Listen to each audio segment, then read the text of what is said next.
The monsoon arrived earlier than anyone expected.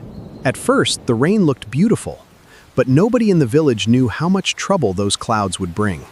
Within minutes, the gentle rain became a powerful downpour. The village roads disappeared beneath muddy water, and everyone hurried home before the paths became impossible to cross.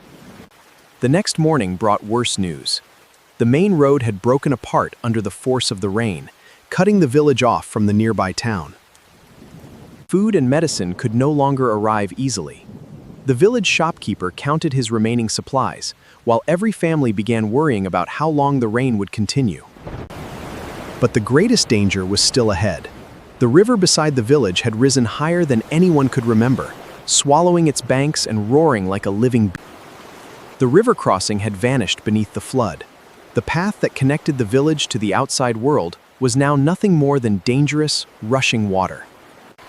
With every hour, the boys saw more people struggling. They joined the adults, carrying bags, helping elderly villagers, and guiding younger children toward the safest houses. Then the small bridge collapsed.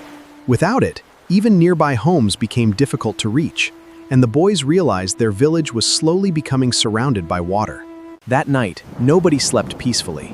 Thunder shook the walls, rain hammered the roofs, and every family wondered whether the rising water would reach them before morning. When morning finally came, the village looked completely different. Trees had fallen, fences had disappeared, and thick mud covered almost every path. Then the boys heard frightening news. A young child had become separated from his family. While moving between houses during the storm, Raju wanted to run into the flood, but Chinna stopped him. They knew courage did not mean being careless. Is anyone there? So they searched only where the adults said it was safe. The timing is apt to sword, and then the doubt. Lo Simster swert, Heartwarming. Helon! Food was becoming scarce, so the villagers began sharing everything they had. No family was allowed to keep More than necessary, while their neighbors were hungry. I can help carry this water. Days passed, but the rain refused to stop. Everyone waited for help, hoping that someone outside the flooded village would find a way through. Finally, help arrived.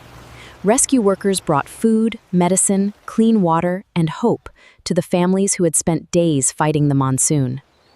The three boys immediately joined the rescue effort. They carried supplies through the mud, helped children, and made sure the oldest villagers received what they needed first. At last, the clouds began to break apart. The rain weakened, sunlight returned, and for the first time in many days, the village could hear birds singing again. The flood had taken roads, bridges, crops, and homes, but it had not taken the village's spirit. Raju, Balu, and Chinna learned that when a village stands together,